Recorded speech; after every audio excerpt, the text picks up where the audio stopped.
Trails End at Fort Wilderness Lodge, in my opinion, has always had the best cornbread, and Homecomin makes the best southern-style country fried steak. So why not bring the two together and make it a good old-fashioned hoedown? But this is real good with the sauce piquant, right, Pop? You keep quiet. Oh. Hey guys, and welcome to another episode of Remy's Apprentice. We will be starting with our cornbread, and the recipe that is used at Trails End is just like anything from the Deep South. Simple.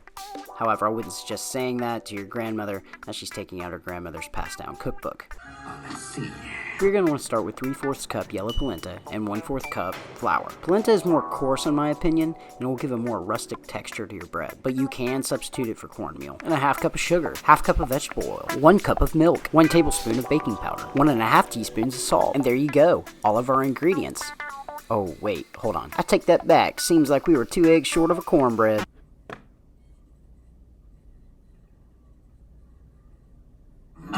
Next, you're going to break out a bowl and your stand mixer. Check your recipe and make sure you're doing everything right. And excluding your cornmeal, sift all dry ingredients into a bowl and add all wet ingredients to your mixer while waiting to mix your vegetable oil last. Allow your wet ingredients to mix on medium for 2 minutes before adding in increments of flour and cornmeal little by little. This is to ensure that you will have a smooth, creamy batter. While your ingredients are mixing on medium, grease down your cast iron skillet.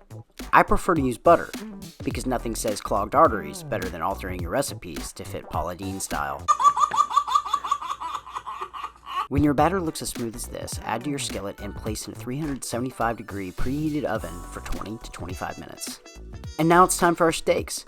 Many people will buy cube steaks for this recipe, but we are using bottom round steak. This makes it to where I can slice the fat and use it for our gravy. Next, we're going to tenderize our meat with a fork and remove the fat from the lean meat. Then we will reduce the thickness of the meat to 1/4 inch thick by using a mallet. When completed, cover and place in the refrigerator until ready for breading. Now let's take all this fat and make some good gravy. Add your fat to a sauce pot and allow it to sear for 5 minutes before adding 1/4 cup vegetable oil. Allow that to cook until fat is crispy and strain. Alright, 25 minutes complete. Allow your cornbread to rest for 1 hour. Add back in your oil on medium heat while whisking 1/4 cup sifted flour until a thick paste forms and adding in 1 cup of milk while continually stirring until your gravy is at its preferred thickness.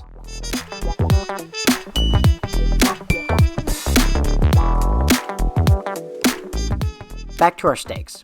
Add enough flour depending on how much meat to a bowl. The ratio for our egg mixture is 3 eggs to 1/4 cup of milk. And don't forget to eye measure some paprika for your flour. Next, we're going to flour our steak before moving to our egg wash and back over to our flour. This will ensure a beautiful golden brown crispy level of goodness. Next, we are going to want to achieve the goal temperature of 400 degrees for our vegetable oil before adding our steaks, and awaiting that beautiful color we are looking for. Should take in between 3 to 4 minutes.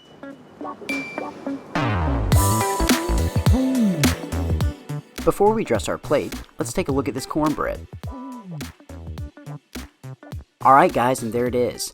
This gravy is just the way Grandma makes it, and the steaks were crispy. Keep in mind that you can add more sugar to the cornbread if you want, but I thought a half cup of sugar is plenty. Until next time, cheers. All right, I'm out.